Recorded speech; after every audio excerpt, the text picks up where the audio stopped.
Broadway makes you wanna move your feet. Everybody's tapping into everything that's happening on Broadway Beats. Broadway Beats. Broadway Beats. Broadway Beats.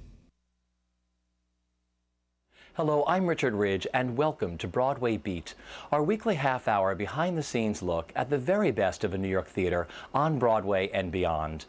This week we'll give you a sneak peek at the new Broadway musical, All Shook Up, which features the songs of the legendary Elvis Presley. But we start things off at the opening night celebration for the Roundabout Theatre Company's visually stunning new production of Stephen Sondheim and John Weidman's Pacific Overtures. This bold and underrated 1976 musical spans over 150 years and tells the story of Commodore Matthew Perry's arrival in the floating kingdom of Nippon in 1853 and the westernization of Japanese culture. This new production, under the graceful eye of Japanese director Amon Miyamoto, stars two of the original members of a 1976 Broadway production, Sab Shimono and Alvin. Joining them is Tony Award winner BD Wong as the reciter. Here's a look at Pacific Overtures. Streets are roaring, overspilling, next. Old is boring, new is thrilling, keep exploring, next. First the thunder, just a murmur, a little wonder, next. Then the wonder, see how pretty, going under, what a pity, next. Streams are dying, use the lotion, next. Streams are dying, mix the potion, streams are dying, try the ocean, brilliant ocean, next. Never mind a small disaster, who's the stronger, who's the faster, let the pupil show the master.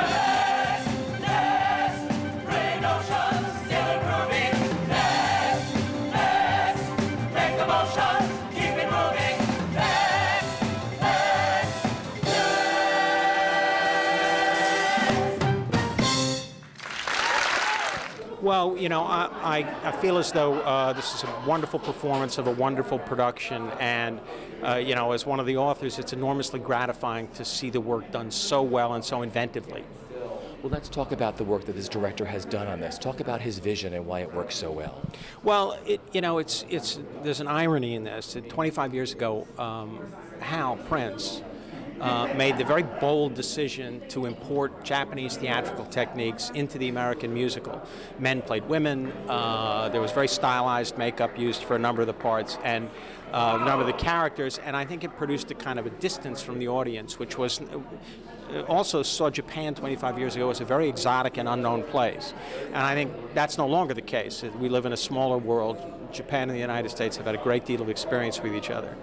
And we are all wrestling with the issues of what happens when cultures collide. But also, Amon-san, because he's done so many Western musicals in Japan, I think poured a kind of a Western musical theater energy into it, even though he's coming from Tokyo, that has made the show more accessible to the audience, to audiences today. Did you make some changes for this production from the original? We did the kind of tweaking and editing that you would do with anything when there was a major new production, but beyond that, no. You know, a little cutting here, a little rewriting there, but nothing substantial. Because I was at the last performance in 1976. I was at the final performance in New York, and I've never seen an audience react to something. I think you really were ahead of your time. I mean, you opened new doors to what Broadway had never seen, like you said, the different kind of cultures that way. I think I don't know if we were ahead of our time. I think to a certain extent the show did not fit the time, and that I don't know that the times have caught up with the show, but times have changed, and I think the show is now a better fit with the times that we live in. It's 1976. That time I was a university's college student. Yeah, that's been in the. I saw on TV in Japan. That looks beautiful, but a little bit weird for Japanese because this is kabuki style. The kabuki style and the musical is mixed together. That time was a little bit strange for Japanese, but I'm waiting. I saw some Japanese director will do that, but I don't know. 4 years ago, nobody won't do it, and I decided, okay, I will go. I will try to that. Because this is Stephen Sondheim and John Weidman's lyrics, so music and lyric and story is so beautiful. Very touch my heart. Of course, outside is spectacular, but the inside very deep. Like a poem or some music is a very calm or silently, but very important, something. And especially 4 years ago, when I decided I have to show to the Japanese audience because we lost confidence and we didn't know what is Japanese. That's mean we lost identity in that time was, and so I made a show for Japanese. What memories? Well, one thing is that when I hear Apollo sing, I sort of hear myself singing. I mean, it's like we have the same voice or something. The memory was that it was a good time, and it still is. In fact, it's better. It's just I'm more matured now, and to have the opportunity to come back to a production like this with Amon directing, it's just memories. Because I was there at the final performance of this show. Yeah. And it was amazing, the audience's reaction, that last performance in New York. Yes, it was. Yes, it was. It was poems got a fantastic reaction. It was like saying, please don't go. Why are you leaving? I got that feeling. It's like it should stay. Yeah. It was a magical production. I thought it was. Why do you think the show works so well now? One, I think the theater's smaller.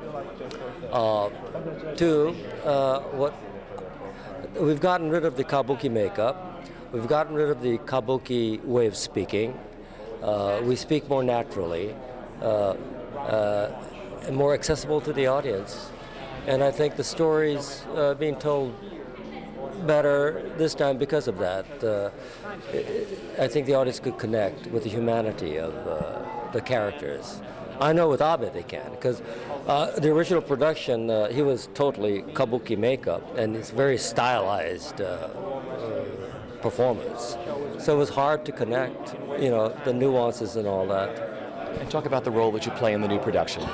Lord Abe, yeah, he becomes a very ambitious lord who becomes the top dog as shogun in Japan, and the intrigues that how one gets there, and the sacrifices. But this character realized that you cannot fight the Westerners coming in. You have to start working with them. Whereas the old guard wanted to, kick him out, but it was a near impossibility because they have guns and we have swords. So I think Lord Abe, and he was a true character, was a wise man. Have some tea, my lords, and chrysanthemum tea. It's a tangled situation, as your father would agree. And it mightn't be so tangled if you hadn't had him strangled. But I fear that I stray, my lord. I've a nagging suspicion that in view of your condition, what we should do is pray, my lord. What we should do is pray, my lord. I feel terrific.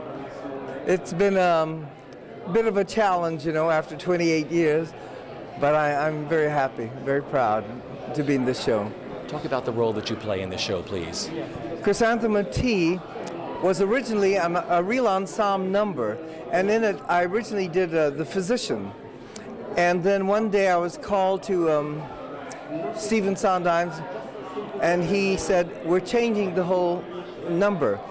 And then he played for me the Chrysanthemum Tea as it is now. And of course, with 4 verses. And I had to learn them in 3 days. It was a nightmare. I don't think I slept more than a couple of hours a night. And I really went kind of crazy. But fortunately, the mind is still a little there, so I still remember the words. So what's been the best part of this journey so far for you? Oh, the fact that that it's an all-Asian cast, and that we are all together for the same purpose, and working under a wonderful director, and working with Stephen and John Weidman, and it's just been wonderful. It really has been. It's been a joy to come to rehearsals. I just adore the Madam. She's just a crusty old whore, and I played one of the farm girls in the revival in 1984. And the Madam back then was a man named Tom Ikeda, who I just simply adored, and I really just wanted to honor him in playing this part. It's really nice in this beautiful, stunning show also to have a real sort of almost vaudeville show number in the middle of the first act. And what's been the best part of this journey of working on this? Actually working with Amon Miyamoto, Stephen Sondheim, and John Weidman, who have been so loving. It's amazing to me that Stephen and John should have written a show that comes so completely from a Japanese point of view and from an Asian American heart. It really expresses articulates so much that we feel. And Amon for making this show less exotic and more about human beings, and that to me has moved me so much. Don't be shy, girls. We have customers.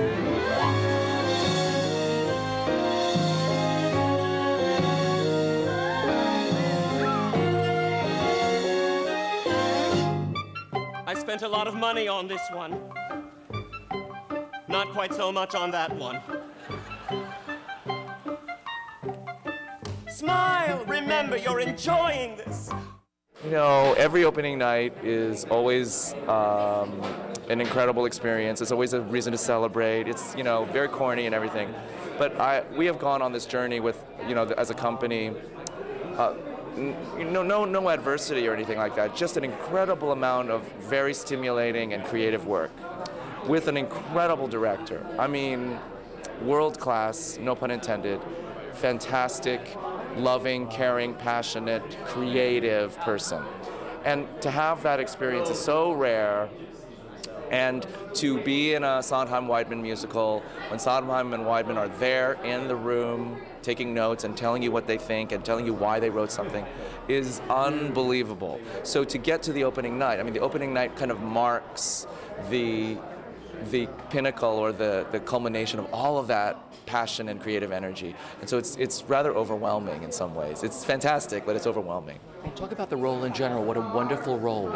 Thanks. Well, you know, it's a very mercurial and strange role in the canon of musical theater. He's more, I believe, if you can make a distinction between a storyteller and a narrator, he's, I think, more of a storyteller than a narrator.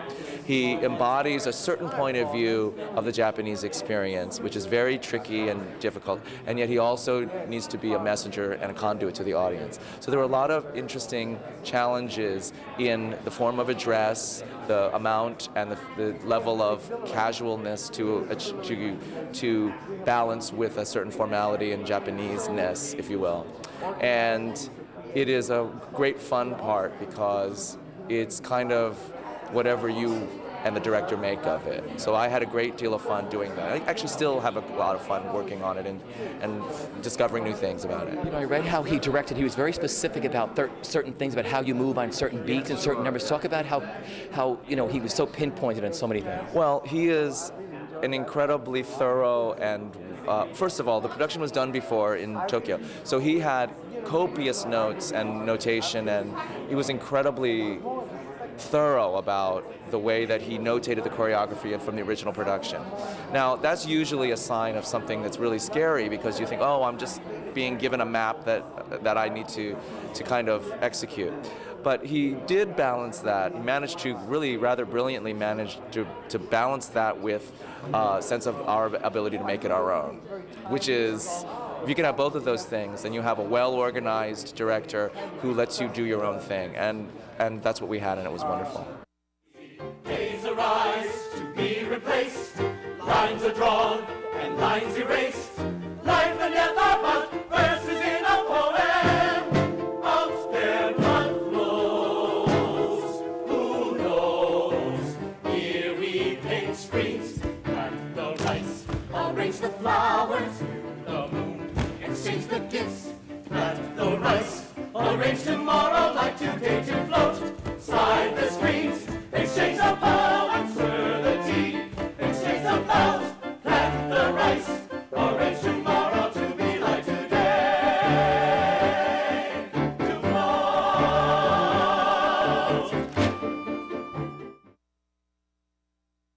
All Shook Up is the new musical inspired by and featuring the songs of the legendary Elvis Presley, including such classic hits as Don't Be Cruel, Love Me Tender, Hound Dog, and of course, All Shook Up.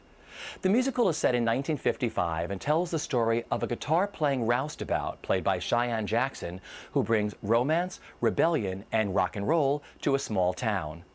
All Shook Up features an original book by Joe DiPietro, musical direction and arrangements by Stephen Oremus, choreography by Ken Robeson, and direction by Christopher Ashley.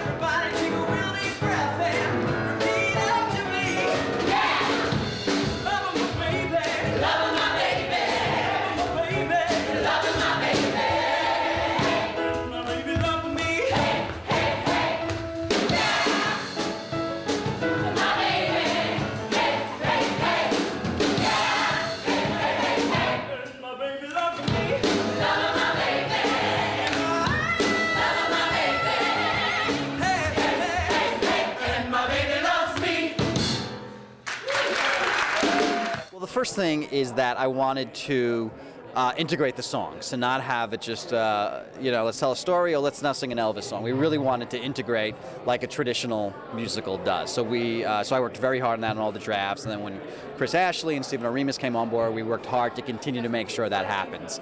And the story also is very much a metaphor for what Elvis's music did. And Elvis music came in. In 1955, he led the rock and roll revolution, which was a huge revolution, not only musical but cultural, and he really changed the world. And so our lead character comes into this small town and changes this town and brings passion and joy and comedy and possibility to this dusty, terrible little nothing ever happens town. So that's what we were trying to do, but integration of the songs was really like my main goal as a book writer. You know, you have these love stories between black and white. I mean, there's so many issues you deal with in the show. Talk about some of that. Well, Elvis's music, I mean, accomplished many things. It was the first to really to successfully integrate an African-American sound as sung by a white singer, and it was controversial at the time, and probably some people it still is, but I mean, Elvis was just colorblind when it came to music. I mean, he just thought music is music, which most artists I know think art is art, so it should be colorblind, and also that love is love, and all types of love.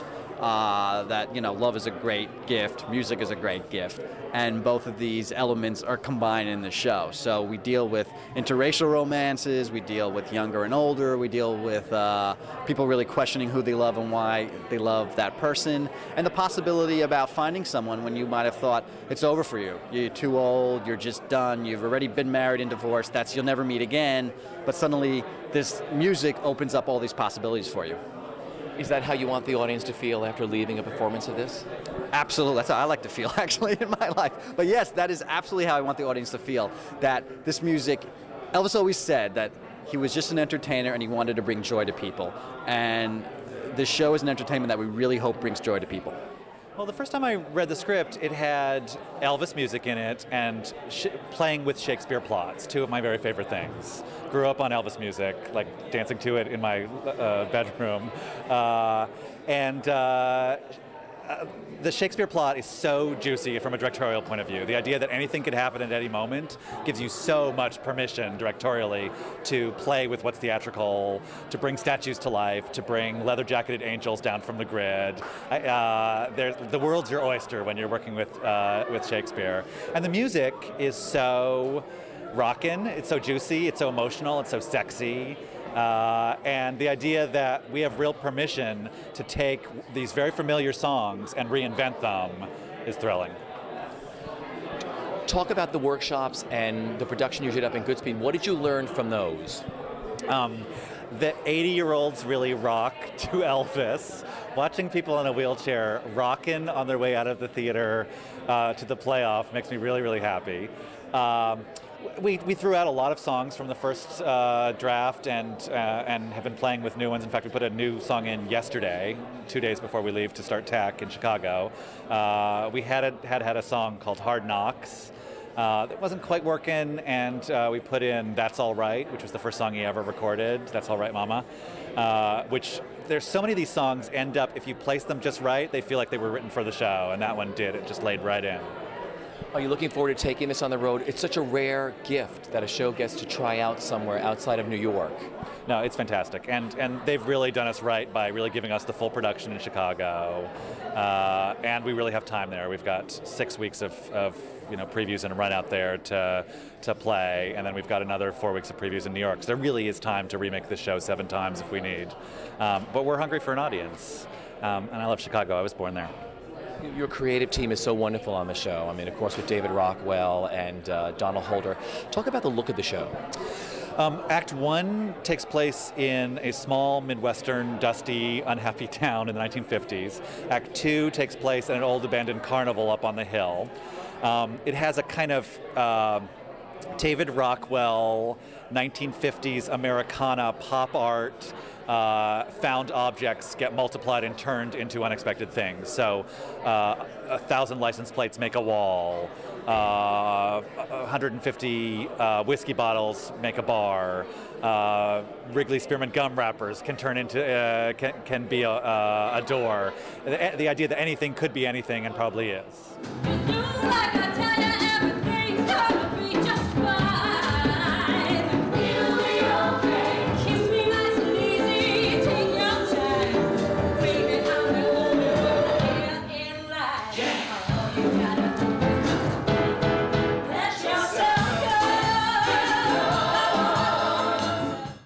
I play Natalie Haller, and she's a small-town girl, kind of tomboy mechanic.